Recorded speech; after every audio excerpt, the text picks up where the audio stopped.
42 capítulos. Se você ler um por dia, 42 dias você faz a leitura do capítulo total. Pode. Capítulo 1, versículo 1. E havia um homem na terra de Uz, cujo o nome era Jó.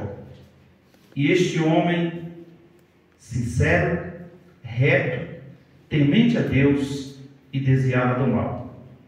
E nasceram 7 filhos e 3 filhas, e era seu gado 7.000 ovelhas, 3.000 camelos, 500 juntas de boi, 500 jumentas, e também muitíssima gente ao seu serviço, de maneira que este homem era o maior de todos os do Oriente. Iam seus filhos e faziam banquete em casa um do outro, ao seu dia, e enviavam e convidavam suas 3 irmãs a comer e beberem com eles. Sucedia, pois, que tendo decorrido o turno de dias de seus banquetes, enviava Jó e o santificava, e levantava de madrugada e oferecia holocausto segundo o número de todos eles. Porque dizia Jó: porventura pecaram os meus filhos e blasfemaram de Deus no seu coração? Assim fazia Jó continuamente. E vindo um dia em que os filhos de Deus, repita comigo essa palavra aqui, filhos de Deus, vieram apresentar-se perante o Senhor, veio também Satanás com eles. Então o Senhor disse a Satanás: de onde vens? E Satanás respondeu ao Senhor e disse: de rodear a terra e passear por ela. Disse o Senhor a Satanás: observaste tu o meu servo Jó? Porque não há ninguém na terra semelhante a ele. Aí Deus fala: homem sincero, reto, temente a Deus e desviando-se do mal. Então respondeu Satanás ao Senhor e disse: porventura teme Jó a Deus debalde? Porventura não cercaste tu de bens a ele sua casa e tudo quanto tens, e a obra das suas mãos abençoaste, e o seu gado está aumentando na terra? Mas estende a mão e toca em tudo quanto tens, e verá se não blasfema de ti na tua face. E disse o Senhor a Satanás: eis que tudo quanto tem está na tua mão, somente contra ele não estenda a tua mão. E Satanás saiu da presença do Senhor. E sucedeu um dia que os filhos e suas filhas comiam, bebiam vinho na casa de seu irmão primogênito. Veio um mensageiro a Jó e disse: os bois lavravam e a jumenta passeavam junto a eles. Eis que deram sobre ele os sabeus e tomaram, e as moças, os moços feriram a fio da espada, e somente eu escapei para trazer a nova. Estando este ainda falando, veio outro e disse: fogo de Deus caiu no céu e queimou as ovelhas e os moços e os consumiu, e só eu escapei para te trazer boa nova. E estando este falando, veio outro e disse: ordenando os caldeus 3 bandos, deram sobre os camelos e os tomaram, e os moços feriram ao fio da espada, e só eu escapei para te trazer boas novas, outro e trazer a notícia. Senhor Deus, eterno Pai, é no nome de Jesus que nós estamos mais uma vez diante da sua presença, para te louvar e aprender da tua palavra. Cerca este lugar com a tua glória. Repreenda toda distração, abra a mente, Senhor, dos teus filhos e ter a direção da tua palavra. Fala conosco, porque queremos aprender da tua palavra. Repreenda toda e qualquer retaliação do inimigo, toda força contrária. E pedimos ao Senhor, tenha liberdade para falar em nossos corações, em nome de Jesus. Amém. Podeis assentar.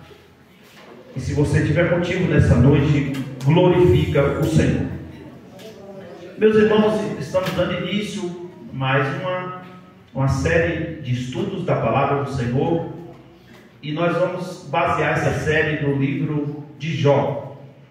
No decorrer de algumas semanas, eu creio que nós vamos usar de 8 a 9 semanas para falar sobre este livro, mas a proposta é da gente falar sobre as 7 crises enfrentadas por Jó. Hoje, se der tempo, nós vamos falar sobre a primeira, que foi a primeira crise financeira. Mas antes da gente entrar na primeira crise que Jó sofreu, nós precisamos observar o contexto desta história. O livro de Jó é o primeiro livro da Bíblia, o primeiro livro a ser escrito. E a autoria desse livro dá-se a Moisés. E alguém pode perguntar por que o primeiro livro da Bíblia é o livro do Gênesis. Eu vou explicar para os irmãos, porque a formação dos livros da Bíblia foi uma formação diferenciada. Primeiro começa com o Pentateuco. O Pentateuco são os primeiros livros da Bíblia: Gênesis, Êxodo, Levítico, Número, Deuteronômio. Segundo vem os livros históricos, os livros da Bíblia. Isso são os agrupamentos da palavra de Deus. Nos livros históricos vem Josué, Juízes, Ruth, 1 e 2 Samuel, 1 e 2 Reis, 1 e 2 Crônicas, Esdras, Neemias e Esther. Esse é chamado de livros históricos. E o livro de Jó é colocado nos livros poéticos. Quais são os livros poéticos? O livro de Jó, que leva o seu nome, Salmos, Eclesiastes e Cantares de Salomão. Então esses são os livros poéticos. Depois vem os livros proféticos. Nos livros proféticos vem os 4 profetas, que são chamados de profetas maiores, que é Isaías, Jeremias, Ezequiel e Daniel. Tem Lamentações, mas Lamentações também é de Jeremias. Então são esses 5. Depois vem os livros dos profetas menores, que aí vem Osés, Joel, Amós, Obadias, Jonas, Miqueias, Naum, Abacuque, Sofonias, Ageu, Zacarias e Malaquias. Aqui compõe o Antigo Testamento ou a Antiga Aliança. E esse livro de Jó, ele foi colocado entre os livros poéticos. Há algumas pessoas que tratam o livro de Jó como se fosse um conto, uma história. Mas o livro de Jó, ele é real. A história de Jó, ela é real. Pouco se sabe quem era Jó. Mas se você aprofundar um pouco na Bíblia, eu quero que coloque aí Gênesis, capítulo de número 46, versículo de número 13. Lá em Gênesis capítulo 46, fala que Jó é filho de Issacar. E se a gente pegar a descendência, a gente vai ver que é a descendência de Abraão, de Isaac e de Jacó. No caso, se for olhar nessa colocação, por alguns estudiosos, Jó está nessa linhagem aí dos descendentes de Jacó. Achou Gênesis 46, 13? E os filhos de Issacar, Tola, bom nome para colocar numa filha aí, viu? Púva, Jó e Simon. É um nome esquisito, né? Mas aqui está o nome de Jó sendo considerado como filho de Issacar. Eu fiz algumas pesquisas minuciosas acerca desse estudo, e há algum tempo eu venho estudando para trazer para os irmãos, e a gente vê aqui que Jó viveu na época dos patriarcas. Então Jó é considerado como patriarca. Por quê? Jó ainda não está no tempo da lei, e ele aqui faz sacrifícios para os seus filhos. E no tempo da lei, quem só podia fazer sacrifício eram os sacerdotes. Então Jó aqui, ele é um sacerdote da sua família. Então ele viveu na época dos patriarcas. E com base nessa passagem de Gênesis 46, 13, alguns acreditam que ele era neto de Jacó e filho de Issacar. E a gente vê esse exemplo aí na palavra. O livro de Jó, ele não fornece muitos detalhes históricos que permite uma datação exata de quando ele viveu. Mas a gente percebe que é por volta entre 2000 a.C. a 1500 a.C. que essa história aconteceu.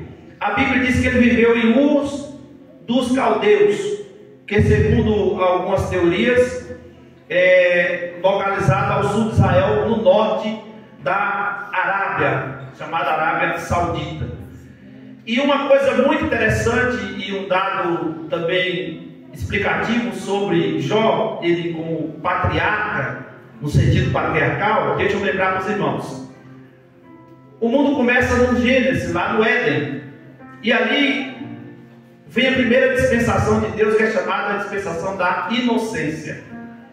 Depois vem a dispensação da consciência, depois do pecado. Depois vem o governo humano.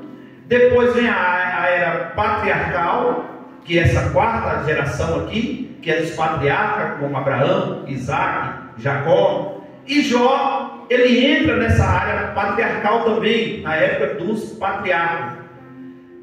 A Septuaginta, alguns estudiosos da Bíblia, e a gente ouve todos eles, e alguns têm uma versão, outros têm outras, mas eu prefiro aquelas versões que mais se aproximam daquilo que a Bíblia está dizendo. Então Jó, para os irmãos entenderem, não é um conto de fada, não é uma parábola, não é um conto de carochinha, é uma história verídica que aconteceu. E aqui a gente percebe que esse livro começa com adoração. E se olhar o final do livro, termina com adoração. Entre o começo com adoração e o término com adoração, existe aqui essas 7 provações, ou essas 7 crises que Jó enfrentou. E por que Jó enfrentou tudo isso? Porque ele pecou? Porque ele errou? Não. Foi porque Deus resolveu prová-lo. Deus resolveu trazer para todos nós da humanidade, ficar escrito e registrado na sua palavra, que é possível servir a Deus, mesmo passando pelas lutas, mesmo passando pela dor, mesmo passando pela prova, mesmo passando pelo abandono, mesmo passando por todas as crises existenciais. É possível você continuar adorando e glorificando o Senhor. Você pode nessa noite levantar uma de suas mãos e adorar o Senhor e glorificar o seu nome? Então vamos lá. Então Deus, ele resolve provar o seu servo. E a palavra de Deus aqui, irmãos, fala que teve uma reunião dos filhos de Deus. Nós lemos no capítulo 1, versículo 6. E vindo um dia os filhos de Deus vieram apresentar-se perante o Senhor, veio também Satanás entre eles. A gente vai estudar a Bíblia e saber quem é esses filhos de Deus que veio apresentar diante do Senhor. E a única colocação que a gente tem para saber quem é esses filhos de Deus não era homens, e sim anjos. Anjos também são filhos. E onde foi isso? Alguém pode dizer, Satanás foi lá no céu. Satanás não foi lá mais nunca, desde quando ele caiu de lá. Deixa eu explicar para os irmãos uma coisa. Existem 3 reinos que a Bíblia fala: o reino de Deus, o reino do diabo e o reino dos homens. Como que funciona isso, pastor? O reino dos homens é abaixo da nossa cabeça. Ah, pastor, mas se eu estiver voando, sua cabeça está lá, abaixo da sua cabeça é o teu governo. Acima da nossa cabeça, a Bíblia diz que está os principados, potestades e o príncipe das trevas, que é Satanás. É o lugar onde ele habita. Satanás é um espírito, e ele habita, e ele tem que encontrar um lugar no mundo lá fora, chama de cavalo, as pessoas que ele encontra para usar. E Deus, para usar também a cada um de nós, a gente precisa abrir o nosso coração. A diferença é que Jesus vem na porta aí e bate. Se você entrar e abrir, ele vai fazer festa, vai cear. Apocalipse 13:20. O diabo, ele não faz isso. O diabo vem e invade. Só que o diabo só consegue invadir a casa que não está habitada. Mas a casa que está habitada por Jesus, ela está guardada, protegida, amparada. Então você pode ficar tranquilo que o diabo não pode tocar nem no lixo da tua casa, a não ser por permissão de Deus. tem dentro da soberania divina a vontade de Deus. Ela pode ser permissiva. Foi essa, no caso de Jó, a vontade permissiva. Tem a vontade de Deus absoluta, que é aquela vontade que Ele impõe. Vai acontecer e a palavra de Deus não volta atrás. Mas tem aquela vontade de Deus, que Deus dá um decreto e alguém se arrepende, Deus volta atrás. Porque aquele que confessa e deixa, alcança misericórdia. Então vamos lá. E dentro do livro de Jó, outra curiosidade para você aprender, tem 56 perguntas que até hoje, e nós vamos lá na frente ver algumas delas, ninguém conseguiu responder. Você vai ver dentro desse estudo que tem 56 perguntas que Deus fez a Jó e até hoje ninguém consegue responder. Então é importante você saber dessas curiosidades. E aqui a gente vê que Jó passa por alguns níveis de sofrimento. Ele passa pelo nível de sofrimento físico na sua pele, ele passa pelo nível de sofrimento emocional, psicoemocional, ele passa pelo sofrimento do abandono, ele passa sobre o sofrimento da acusação de ter pecado, de ter errado. E dentro dessa proposta, dessa série de mensagens, nós vamos ver essas crises que ele enfrentou. E não foi fácil. A gente vê pessoas hoje falando assim: meu Deus, eu estou sofrendo igual Jó. Não teve, não terá ninguém na terra que passou pelo sofrimento que Jó passou. Ah, pastor, Jesus na cruz do Calvário foi diferente. Porque Jesus foi pelo propósito. Foi para remir, perdoar, anular aquilo que o homem tinha feito, os pecados da humanidade. Jó só foi para Deus provar para o diabo que é possível ser homem ou mulher na terra e continuar sendo fiel a Deus. Foi para provar que lá no Éden, se Adão e Eva tivessem vigiado, nós não estaríamos passando pelas lutas e dores e sofrimentos que nós passamos hoje. Deus ainda tem os seus remanescentes. Tem coisas que Deus fez que são exclusivas, são únicas, e você não vai ver na Bíblia, nem em lugar nenhum Deus fazer, nunca mais. Nunca mais Deus vai pegar alguém e fazer ser provado como Jó. Então não compare nenhum tipo de sofrimento que alguém possa passar e dizer que está passando pelo mesmo sofrimento de Jó. Jamais. Deus só fez isso uma única vez, não vai fazer mais. E aqui a gente percebe que o escritor que nós temos como Moisés, e ele diz havia que é do verbo haver. Então não é uma história, não é uma parábola, não é uma ilustração. E havia um homem na terra, é uma afirmação que existia esse homem da terra de Ur dos Caldeus, cujo nome era Jó.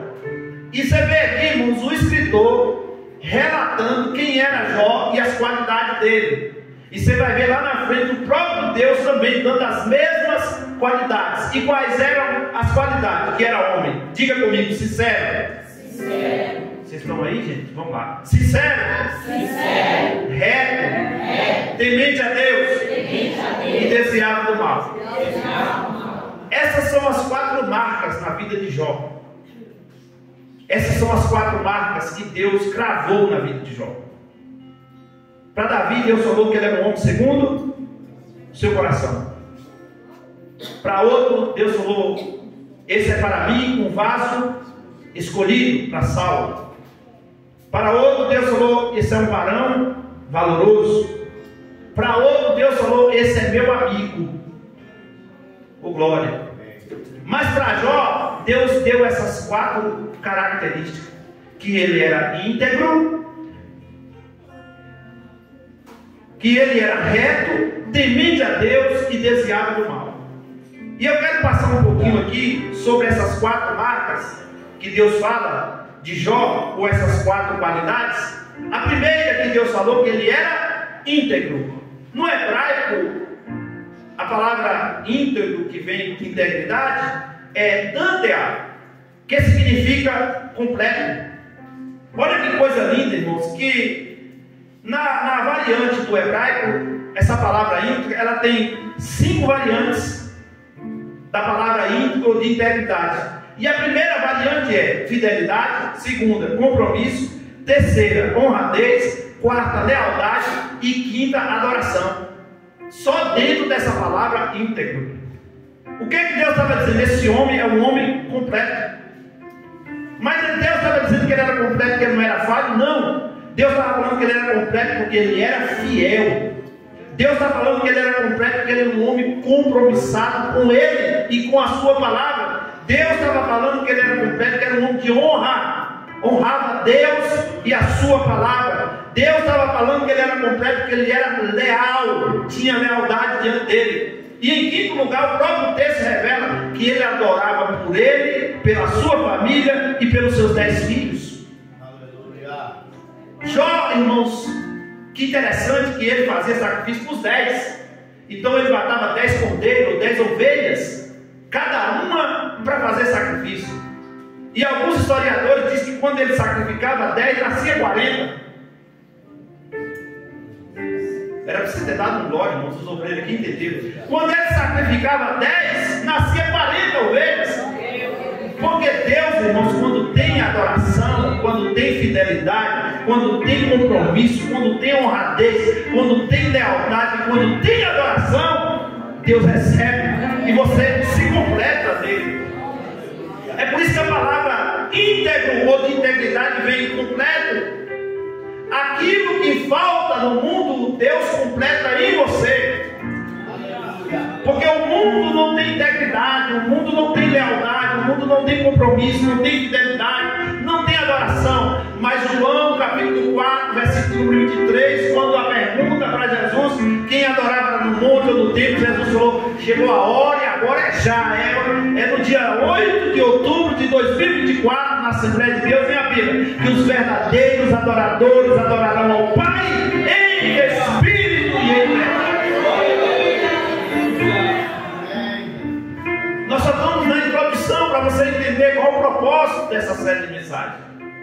Íntegro, integridade, lealdade, compromisso, honradez, adoração. Você vai ver no capítulo 2, quando a mulher pergunta para ele, tu ainda adora esse Deus? E o que ele diz? Eu continuo adorando. Deus me deu, Deus tomou, bendito seja o nome do Senhor. Porque quando Deus está dizendo ele é íntegro, não importa o que ele está passando, ele vai continuar adorando. Eu gosto de pregar e deixa eu abrir um parênteses para mostrar para você dessa noite. Não importa a fase ou a crise, o momento que você está enfrentando, é muito bom ver a igreja cheia para receber a palavra de Deus, porque a gente vê compromisso em ser recebido por Deus e pela sua adoração a Deus, e Deus retribuir com bênçãos espirituais, materiais sobre a tua vida, sobre a tua casa, sobre a tua família. Isso é compromisso. Íntegro. A segunda coisa que Deus disse sobre Jó, que ele era reto. E aqui eu fui buscar da etimologia da palavra no hebraico, que é titzatz, que significa que ele não olhava nem para a esquerda, nem para a direita. Quando fala reto, é alguém que olha na direção só. E Deus, irmãos, está buscando nessa última hora alguém que é reto, que não olhe para um lado, que não olhe para o outro. E a gente tem que olhar para Jesus, que é o autor e consumador da nossa fé. Porque quando você olha para um lado, olha para o outro, você vai ver problemas, defeitos, você vai ver coisas erradas, você vai ver problemas. Mas quando você olha para Jesus, você vai ver que Ele é fiel, que Ele é poderoso. Então a palavra reto aqui do hebraico quer dizer, não olhe para a esquerda, não olhe para a direita, olhe para frente. Porque quando você olha para trás, você está olhando para o passado. Quando você olha para o lado, você só vai ver problema. Quando você olha para o outro, você também vai ver problema. É por isso que lá no Salmo 91 e de número 7 diz assim, 1000 cairão ao teu lado e 10.000 do outro, e tu não será atingido. Isso quer dizer o quê? Irmão, o pau está quebrando do lado de cá, o pau está quebrando do outro lado e você está aqui, ó. Esse negócio de nariz empinado aí que a gente fala, fulano está com o nariz empinado, é gente que quer ser bom, que quer ser melhor que os outros, mas o nariz empinado aqui é no sentido assim, pode o pau cair a folha, eu estou seguindo. a Jesus Cristo, eu estou indo pelo caminho reto. Retidão. Então Deus fala primeiro que ele era íntegro, completo. E Deus está dizendo aqui, ele é reto. Ele não desvia o teu olhar para a direita, para a esquerda. Deixa eu dar uma palavra de Deus. Essa é rema, porque está vindo agora. Não pegue atalhos. Tem muita gente pegando atalho para chegar mais rápido. Nós estamos vivendo uma geração do miojo, a geração dos Netflix, a geração dos desesperados, a geração que não sabe esperar o tempo, a geração dos hormônios, a geração dos aceleramentos das coisas. Mas Deus está dizendo, tudo tem um tempo determinado debaixo do sol. Espere o seu tempo, espere a sua vez. Não passe por cima de ninguém. Seja reto, seja leal, seja fiel a Deus. O céu não tem escada rolante. O céu é a escada, você sobe de degrau em degrau. É com muito esforço, é com muita oração, é com muita dedicação. Oh glória, eu estou sentindo a presença dele nesse lugar para ministrar essa palavra ao seu coração nessa noite, porque Deus está procurando pessoas que têm retidão, está procurando pessoas que não olham para a direita, para a esquerda, não olham para o passado, mas que olham para o futuro que Deus tem preparado para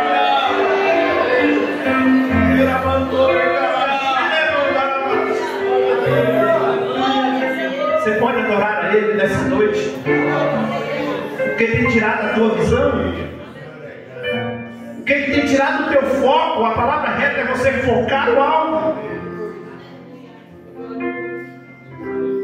Eu não sei se vocês já observaram, em uma maratona de corrida, o segredo para vencer: primeiro, o preparo, segundo, a dedicação, terceiro, o esforço. E se você observar aquelas pessoas que estão correndo, tem muitos que saem na frente. Já percebeu? Porque corre demais, e quem corre demais cansa. Mas aqueles outros que treinaram, eles vão andando no pique certo, porque enquanto os outros estiverem cansando, ele está chegando. E alguém no caminho, às vezes vai tentar até parar, mas ele está dizendo: eu sigo o alvo, eu tenho.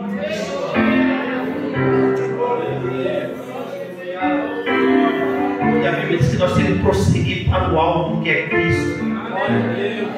Alguém está dizendo para você: para com esse negócio de servir a Deus. Para que culto tanto? Para que orar tanto? Para que tanta leitura? Para que tanto jejum? Para que tanta dedicação? Se só a salvação já basta, só a graça te basta. Mas você está dizendo: eu tenho um alvo, eu tenho um caminho. Irmãos, e quem é determinado, ninguém para. Ninguém para quem é reto diante de Deus. Ninguém para quem quer vencer, porque somente vai olhar para frente. Eu podia aplicar aqui quando o povo saiu ali do Egito, 430 anos, mentalidade escrava.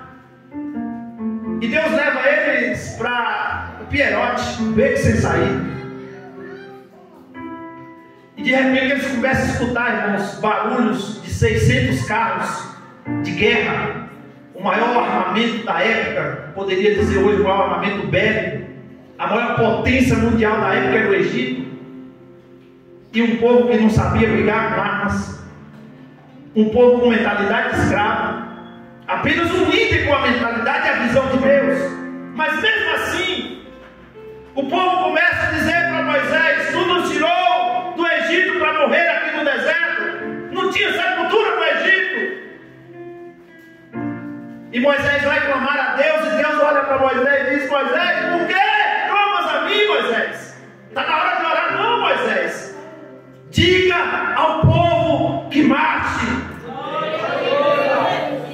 Olha que coisa linda, a Bíblia diz que um vento oriental soprou a noite toda. O Oriente estava do outro lado, enquanto o povo estava preocupado com a barreira de água, com os carros de Faraó. Deus já estava mandando o vento soprar de lá para cá. Só estava dependendo da atitude de alguém entrar na frente. E aí o líder se levanta e entra na frente, o povo vai atrás, e as portas do Mar Vermelho se abriu, e eles passou em terra seca, e do outro lado cantou o hino da vitória.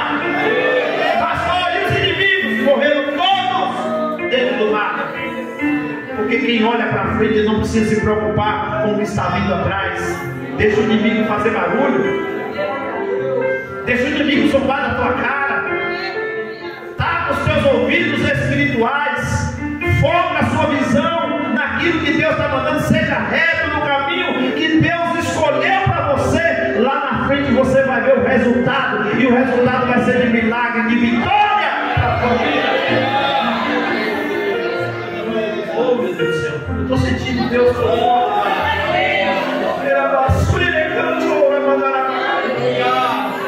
Eu estou me segurando aqui porque está virando tudo pentecostal. Ele era temente a Deus.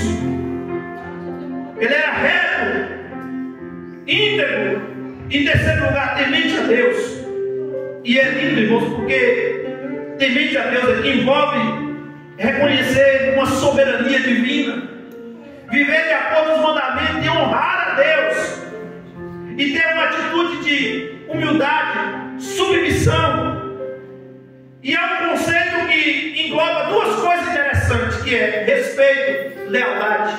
Eu falei de humildade, submissão, respeito, lealdade.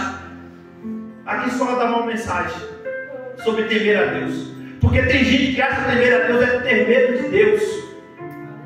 E temer a Deus, irmão, significa para nós é sermos humildes, humilhar-nos debaixo das potentes mãos de Deus. Tem gente que fica naquela e pensa assim: quem te humilhar, Deus vai te exaltar. A Bíblia diz que aquele que a si mesmo se humilhar, Deus os exaltará. A humildade, ela precede a honra. E humildade não é falar manso. Tinha um cabra mais valente do que Pedro. Moisés era um homem manso, mas no Egito ele matou um homem. A questão da humildade aqui e da submissão.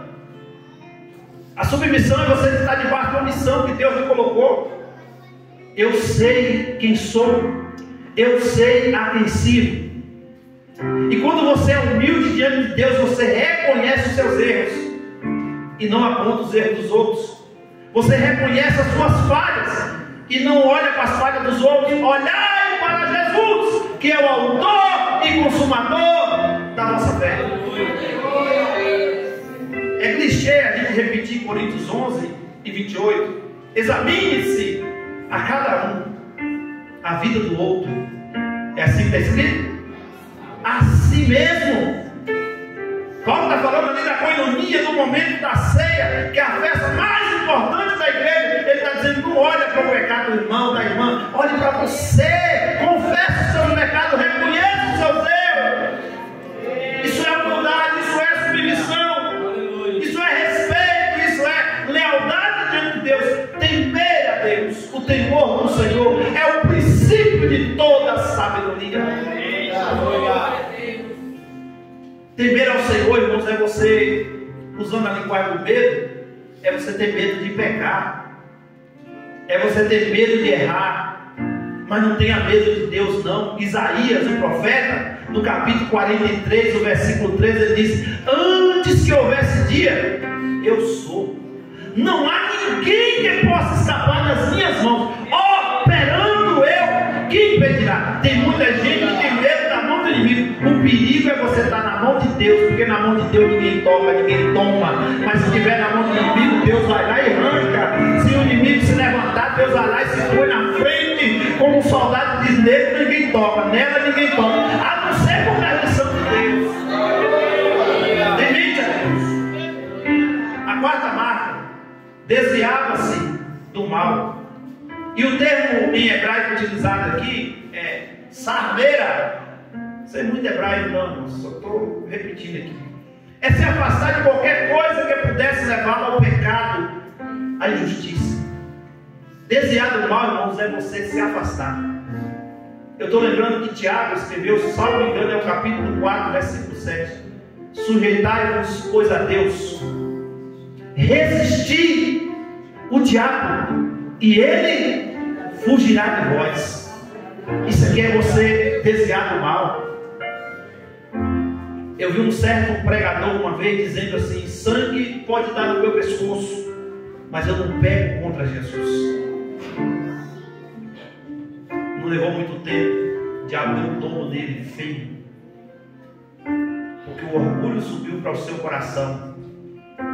Porque todos nós pecamos todos os momentos contra o Senhor. Agora o que nós temos que fazer? Resistir.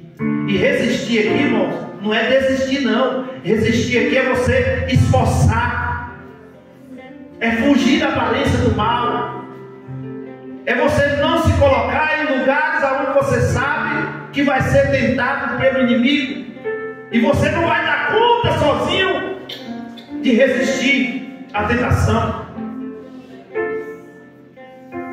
Jesus, ele foi tentado pelo inimigo no momento mais difícil. E o inimigo, ele sempre vai tentar o ser humano naquilo que ele deseja. E a Bíblia diz que Jesus estava com fome, e a primeira coisa que o diabo oferece para ele é transformar a pedra em pão. Só que ele tem a palavra dentro dele, irmãos. Desvia até das falas do inimigo: nem só de pão viverá o homem, mas de toda a palavra que sai da boca de Deus. Aleluia, Jesus. Pula daí de cima, tem anjo lá embaixo para te segurar. Não tentarás o Senhor teu Deus. Se prostre de mim, só ajoelha, só não precisa falar nada. Somente o teu Deus adorarás, e somente a Ele servirá. Você desviar do mal, você ter a palavra de Deus na sua vida, é você se livrar do pecado, da injustiça. Isso é vigilância. Afastar de tudo que for contrário à vontade divina. Irmãos, a Bíblia diz que a gente peca por não conhecer a palavra, as escrituras. E pastor, e quando eu conheço pego, é porque não vigiou. Lembra quando Jesus diz assim: olhai, orai e vigiais, para que não entreis em tentação. Aí ele diz: na verdade, o espírito está pronto, mas a carne é fraca. O ser humano, ele é tricotômico: espírito, alma, corpo. Por isso que a palavra de Deus diz que nós temos aqui a nossa alma, o nosso espírito, e a espada, ela vai no meio dos dois, na divisão entre a alma e o espírito, entre as juntas, medula. E é a alma para discernir os pensamentos e até as intenções do nosso coração. Por que tem que ter a palavra aí no meio? Porque a carne é fraca. O nosso espírito está sempre pronto, mas as nossas emoções que ficam na nossa alma se afloram. Não existe, irmãos, uma vida sem vigilância e você se dá bem. É por isso que tem gente que ora tanto, jejuma tanto, e você vê caído. Ou aquele irmão orava tanto, aquela irmã era tão santa, está caído, porque não vigiou. A primeira tentação que veio, caiu. Mas Deus está falando conosco que nós temos que desviar do mal.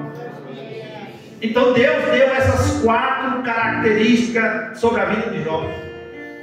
Deus falou que ele era íntegro, e íntegro significa completo. Deus falou que ele era reto, significa nem olhava para a direita nem para a esquerda. Deus falou que ele era temente a Deus, isso fala de humildade, submissão, lealdade. E Deus falou que ele desviava do mal. Tudo que era contrário, ele desviava. E nós vamos aprender no decorrer desse estudo que ele pecava até pelos pensamentos dos seus filhos. Será que meus filhos não estão pensando mal de Deus?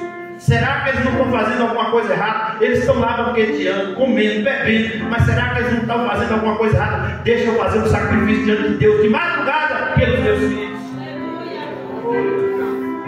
E aqui, irmãos, deixa eu começar aqui, que a primeira crise que Jó enfrentou, eu tenho 20 minutos agora, a introdução levou 40. A primeira crise que Jó enfrentou foi a crise financeira. A Bíblia diz que Jó, ele tinha 3.000 camelos, 500 juntas de boi, 500 jumentas, 7.000 ovelhas, e era o homem mais rico do Oriente. Alguns estudiosos dizem que Jó era uma espécie de governo sobre aquele lugar. Até porque lá na frente você vai ver que Jó sentava à porta da cidade para receber as pessoas. Só alguém de liderança, de reino, de governo fazia essas coisas. Então você percebe que Jó era um homem rico. E preste atenção, olha a riqueza que ele tinha. A Bíblia diz que ele tinha 3.000 camelos. 3.000 camelos, irmãos. Na época, camelo era o transporte do deserto. O camelo conseguiria atravessar o deserto. Diz as pessoas estudiosas que o camelo ele bebe 60 litros de água. Os 20 primeiros litros é para saciar a sua sede. Os 40 litros é para reserva. E essa reserva ele consegue atravessar o deserto. Outra coisa que qualidade que o camelo tem é que quando está ventando muito no deserto, ele se ajoelha no meio do deserto. Ele tem os olhos protegidos e aquela poeira que vem sobre ele, mesmo ele de joelho, ele consegue caminhar e atravessar. E os camelos também são muito fortes para carregar cargas, para carregar pessoas.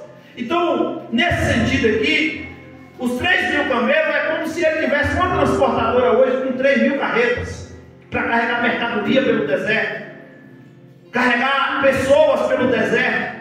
Então você imagina que era um homem muito rico. A Bíblia diz que ele tinha 500 juntas de boi. Uma junta de boi são 2 bois. Então aqui eram 1.000 bois que ele tinha para quê? Para arar a terra. Então ele tinha ali 500 funcionários, porque cada junta de boi tinha que ter um funcionário aqui, alguém para arar a terra. Então esse homem tinha muita plantação, muita riqueza. A Bíblia diz também que ele tinha 500 jumentas. E eu fui ver, irmão, Satanás dessa jumenta aqui, eu pensei que era jeca, mas eu fui estudar, essa jumenta aqui eram as mulas brancas que existiam naquela região. E outra, elas produziam leite, fazia parte do laticínio. Essas mulas também, ela levava pessoas, por causa que ela era muito forte, era uma espécie de transporte de pessoas também naquela região. Então a gente percebe que ele era um homem muito rico. E a Bíblia diz que ele tinha 7.000 ovelhas. E eu fui fazer as contas. Para cuidar de 7.000 ovelhas, tinha que ter 70 pastores. Por que, pastor? Era comum na época cada pastor cuidar de 100 ovelhas.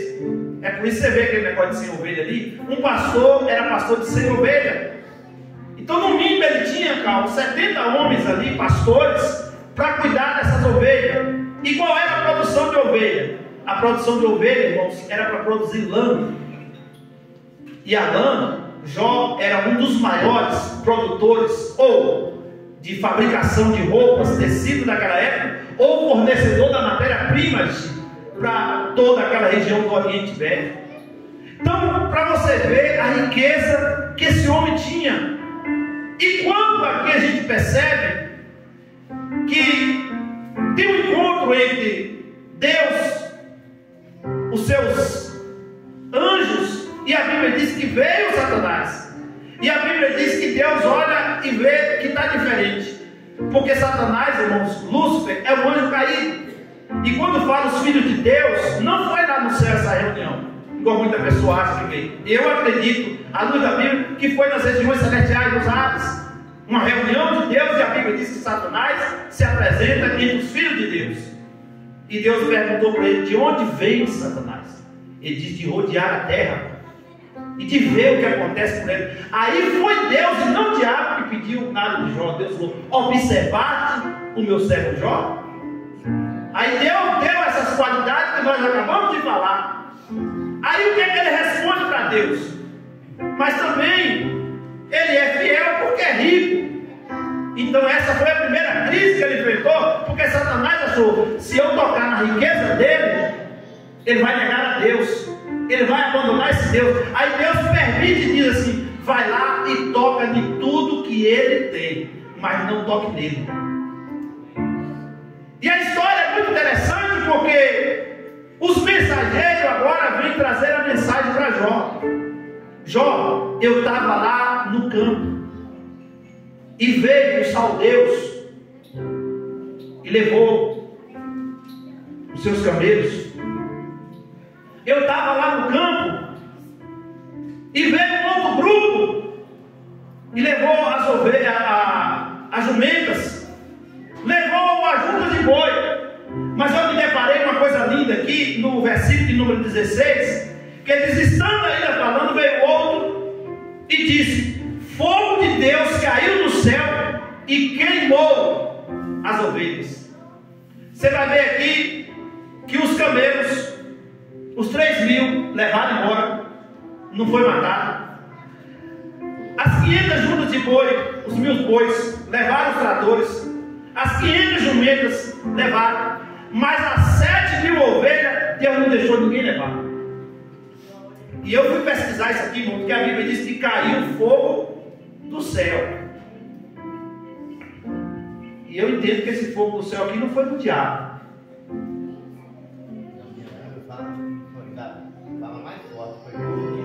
Fogo de Deus, hein? Tem uma tradução, muito bem, Maurício. Tem uma tradução que diz fogo de Deus. Volta aqui para a gente entender.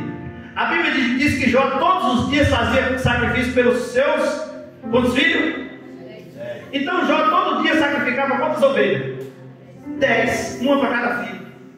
Então as ovelhas, irmãos, era de sacrifício para Deus. Deus falando: aquilo que é para mim, que ele sacrificava, tu não vai tocar não, tu não vai roubar não. Então Deus falou: as ovelhas vai ser para mim.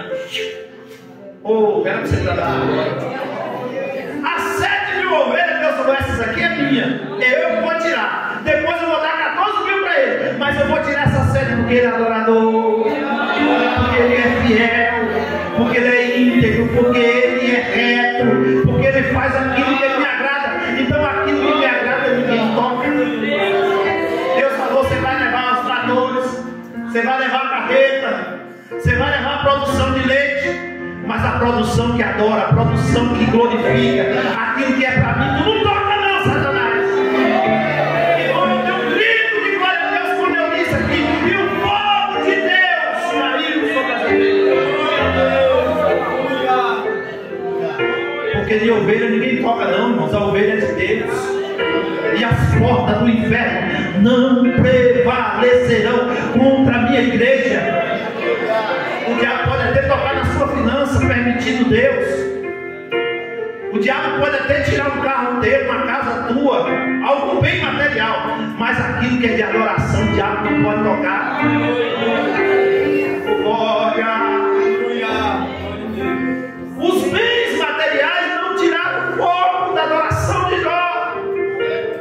Se não der tempo, a gente ia. Eu tenho 4 páginas aqui de estudo, mas eu quero dizer para você: não permita que o inimigo venha tirar a tua adoração quando você perder algo na sua vida. Continue adorando a Deus, porque Deus tem recebido a sua adoração, o sacrifício que você tem feito diante dele. Tu é ovelha e ele é o pastor.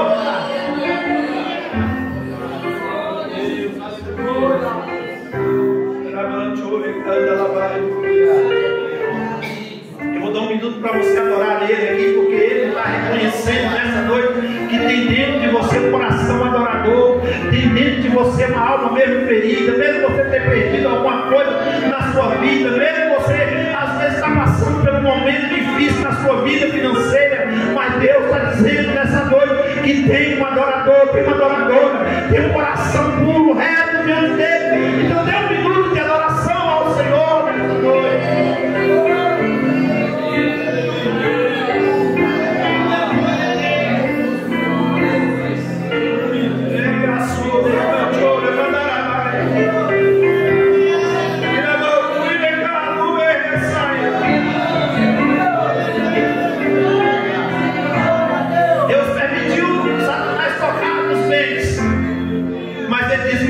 Por enquanto você não toca não.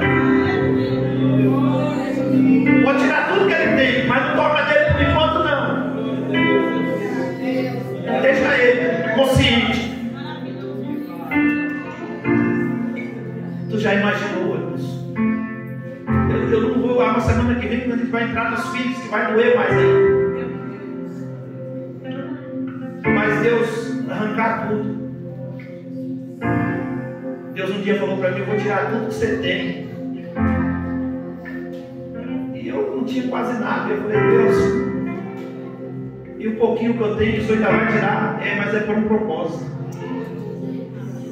É porque eu conheço o teu coração. Aleluia. Às vezes é preciso passar pelo vale.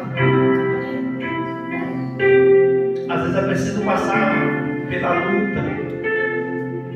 Às vezes é preciso passar pela perda. O crente é o único que perde para ganhar, irmãos.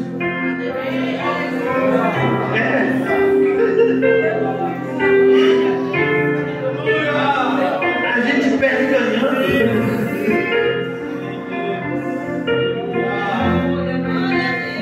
O apóstolo Paulo diz: para mim, o viver é Cristo. A vida que eu vivo na carne, eu vivo por Ele. Ainda que eu falasse a língua dos anjos, a língua dos homens, se não tivesse amor aqui dentro do meu coração, nada disso me aproveitaria. Eu aprendi a viver na fartura. Eu aprendi a viver na escassez. Eu aprendi a ter muito e aprendi a ter pouco e não ter nada.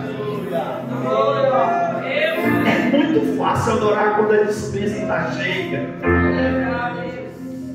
É muito fácil adorar quando tudo vai bem.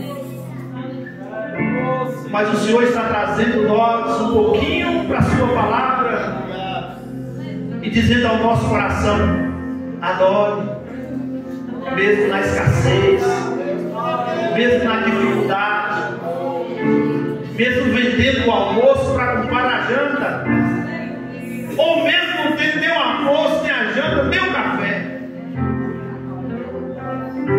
Eu estou me lembrando, e aqui eu encerro. Deus fala para Elias assim: vai lá, Elias, para Sarepta de Sidom. Tem uma viúva lá te esperando e ela vai te sustentar. No meu coração, eu falava: rapaz, eu estou feito agora. Essa viúva deve ter gado. Se Deus está mandando para casa dessa viúva, Deus não vai mandar para qualquer casa. Lá deve ter um negócio muito interessante. Aí quando chega lá, tem uma viúva catando uns gravetos para fazer a última refeição. E ele olha para a mulher e diz assim: eu estou com sede, dá um pouquinho de água. Uma escassez de água, um ano sem chover. O ribeiro tinha secado, querido. E de repente ela diz assim: eu vou pegar água. Está difícil, mas ninguém pega água para ninguém. E ela vai lá buscar um pouco de água. E quando ela está no caminho, ele olha para ela: ei, faz um pouco para mim também, que eu estou com fome. Aí ela fala: ai não, aí você pegou pesado. Aí ela olha para ele e diz: meu senhor, deixa eu dizer uma coisa para o senhor aqui. Eu estou na linguagem do Maxwell Ferreira de Almeida. Só não sabe a crise que nós estamos enfrentando, não? Eu não sei qual foi o miserável que fez isso aí, mas falaram alguma coisa do lado aí que não ia chover. Tem um ano que não chove aqui, está tudo seco, os rios secou tudo. E o que eu tenho em casa aqui é só um pouquinho de farinha na panela, um pouquinho de azeite na botija, e eu vim pegar uns gravetos para fazer a última refeição para mim comer, para eu e meus filhos, e depois nós vamos morrer. E tu vem me pedir a comida que eu tenho em casa. Aí vem Deus, a palavra de Deus. Aí diz assim: mulher, faz primeiro para mim. O profeta representava Deus. Deus estava dizendo: faz primeiro para mim, porque não vai faltar azeite na tua botija, nem farinha na tua panela, enquanto Deus não mandar chuva sobre a terra. Ei, mãe, você tinha coragem de fazer o que ela fez? Mas ela não inusitou e foi lá e fez. E Deus não deixou faltar nem o azeite na panela, nem a farinha na botija. Era pouco, mas aquele pouquinho foi colocado na mão de Deus. E quem coloca na mão de Deus é multiplicado pela fé. Deus me deu, Deus tomou. Bendito seja o nome do Senhor. Eu poderia dizer mais. O jovem pega 5 pães, 2 peixes, a sua merenda. O discípulo pede que Jesus está precisando desses pães e desses peixes. E ele entrega. E Jesus dá graça. Entrega para o discípulo. O discípulo coloca o povo, um grupo de 150, quase 20 mil pessoas se alimentam e dá sobra 12 cestos de pães para ele levar para casa. Isso é você confiar em Deus, mesmo no pouco que você tem. Nós não vamos encerrar porque numa série a gente vai colocar uma pausa. Mas a gente entende que no contexto que nós estamos falando, Jó perde tudo de material que ele tinha. Essa foi a primeira perda. Perdeu os seus 3.000 camelos, perdeu as suas 500 juntas de boi, perdeu 7.000 ovelhas, perdeu as 500 jumentas brancas que produziam leite. E Jó tem esse prejuízo enorme. Perdeu os seus funcionários. E todos eles falavam: só escapei eu. Para quê? Para trazer, mandar um WhatsApp, para mandar uma mensagem, para vir comunicar a ti. Você imagina uma empresa grande, um laticínio grande, e de repente, de uma hora só acaba tudo. Pastor, como é que é o contexto de tempo aqui nesse negócio aqui? Foi num dia só que isso aconteceu? Não! A Bíblia não diz quantos dias foi, ou qual foi o tanto de período que foi, mas a Bíblia diz aqui que no único dia ele perdeu todo o seu gado, ele perdeu todas as suas jumentas, ele perdeu todos os seus camelos e todas as suas ovelhas. Isso foi no único dia. Aí nós vamos ver que no outro dia que Deus vai também tirar os seus filhos. Isso vai ficar para a semana que vem. Mas eu quero que você entenda dentro dessa palavra, porque o horário já se foi. Não importa qual seja a situação. Hoje Deus está falando de coisas materiais. Mas aquele pouquinho que você tem, ou aquele quase nada que você tem, mas que você tem colocado diante de Deus, pode ser uma coisa. Não importa o que você perdeu, Deus no tempo certo vai trazer a restituição. Se coloca de pé adorando o Senhor. Eu quero que você entenda uma coisa. Deus nunca vai deixar Satanás tocar na fonte. A fonte de Deus naquela casa era Jó e a sua esposa.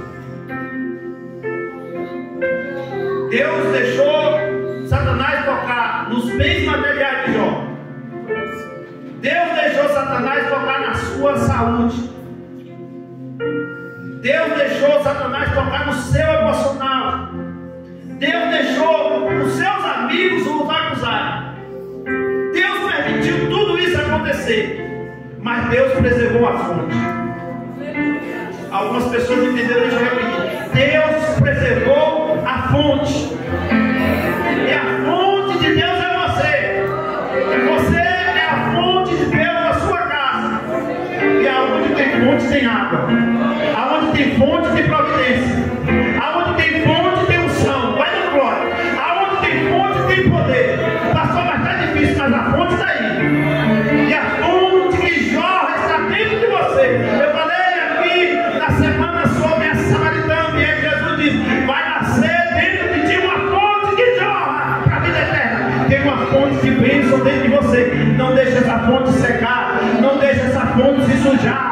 Não deixe essa fonte tupir. Continue firme, continue fiel, porque Deus no momento certo e na hora certa Ele vai trazer a restituição.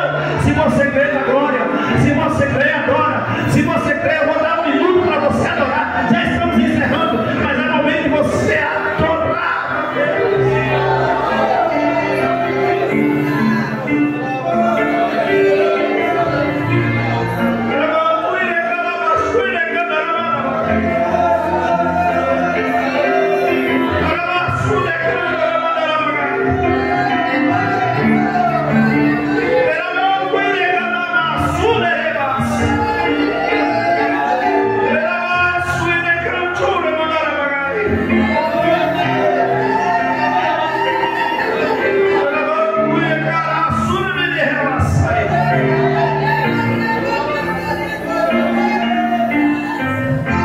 Eu estou sentindo Deus aqui.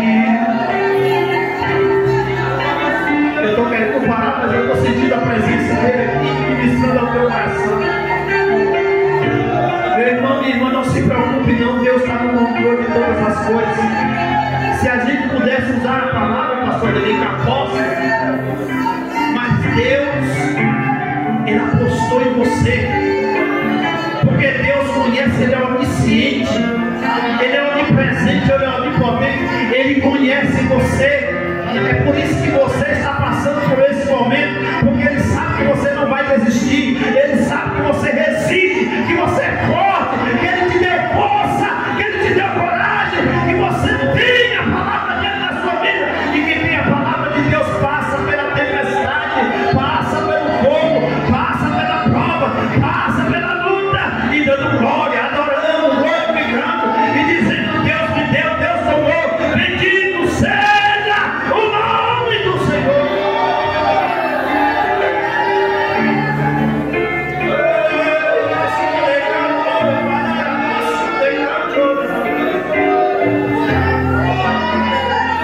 Espírito Santo, meu consolador, Espírito Santo,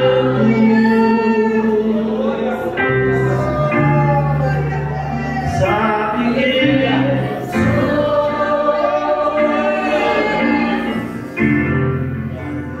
e mesmo assim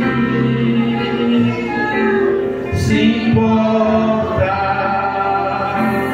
comigo. Segurei o som, está fora do tom. E mesmo assim mora em mim. É o tom do som aí, ó. Tu és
pela ministração da tua palavra em nossos corações.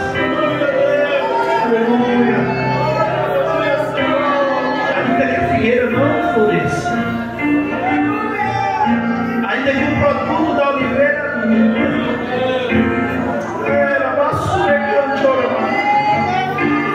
ainda que não haja vacas nos currais, todavia eu me alegrarei em ti, e exultarei a força do seu poder. Não importa o momento, mas continue agora, continue servindo ao Senhor, continue firme, que Deus irá fazer coisas grandes e firmes que você não sabe.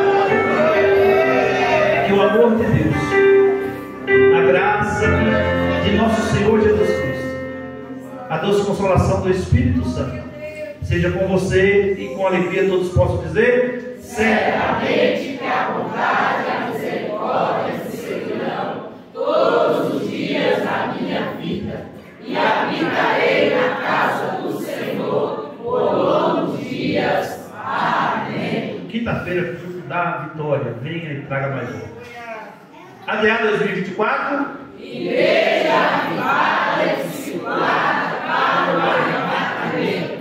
Dê a paz. para o irmão que está do seu lado aí. Que bom ver a casa cheia, meu Deus.